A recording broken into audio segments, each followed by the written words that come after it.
Pokey Pie, I'm going to be nice just this once because I get the feeling that you are little more than a child. So I'm going to explain to you everything that's wrong with your philosophy here. Let's start with number one. There is no safe level of riding or rider weight for a 2-year-old. None. So I ride them lightly at 2, there's no safe riding a horse at 2. None whatsoever.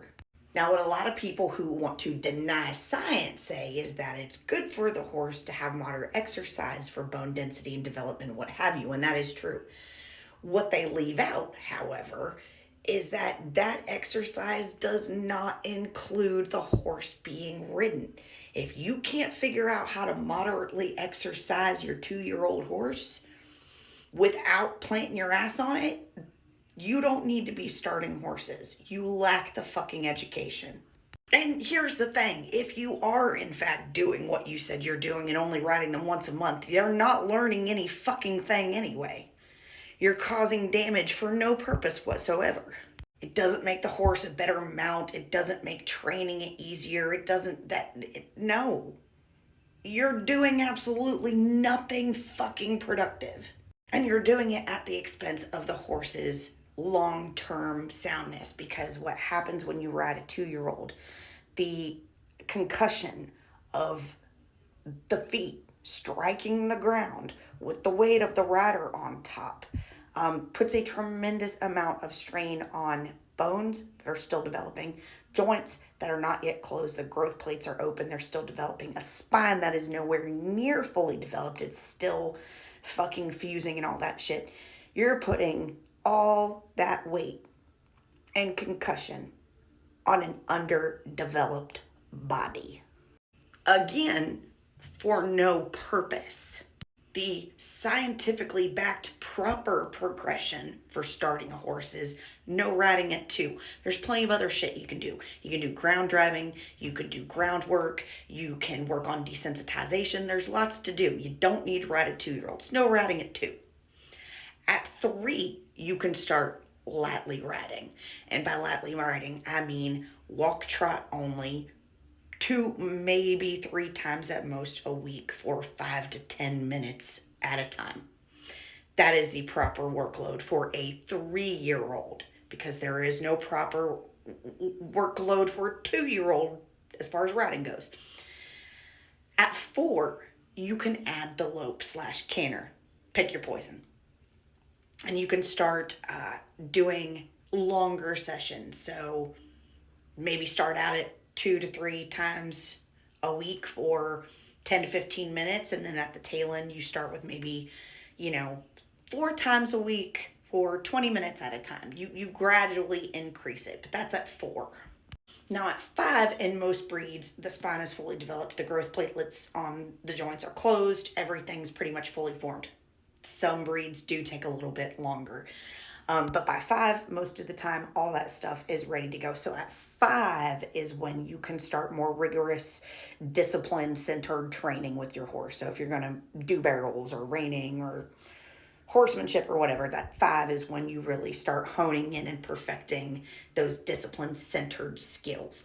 And it's safe to do so because the body is finally fully formed.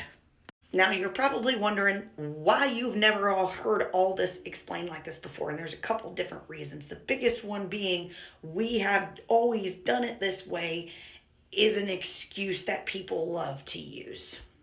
But unfortunately, it's not an excuse, because we have always done it this way does not leave room for change, as science tells us more about the practices that we engage in. And in this case, decades of science have told us that backing a 2-year-old is bad for it. Full stop.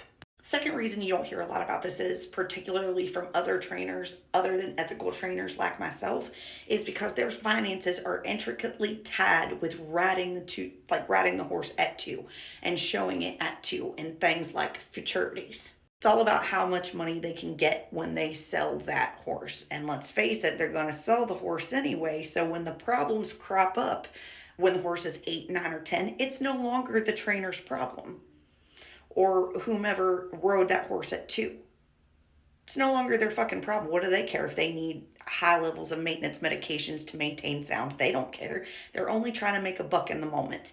And riding a 2-year-old, having a broke 2-year-old, showing them at futurities and having them do well, it's all about the money. It does not take into consideration the physical cost that the horse pays.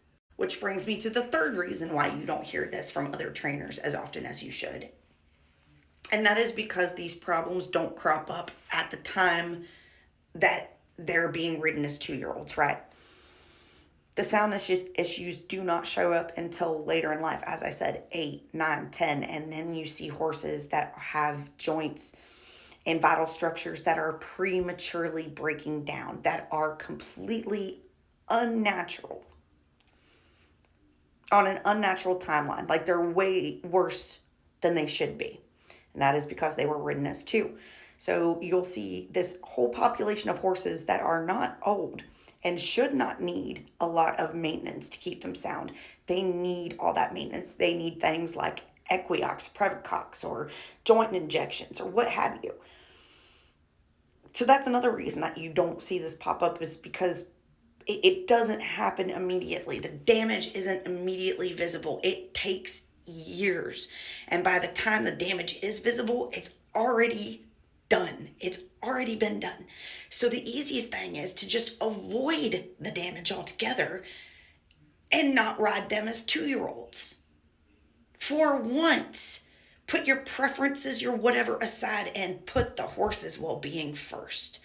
And if you can't do that, you don't need horses.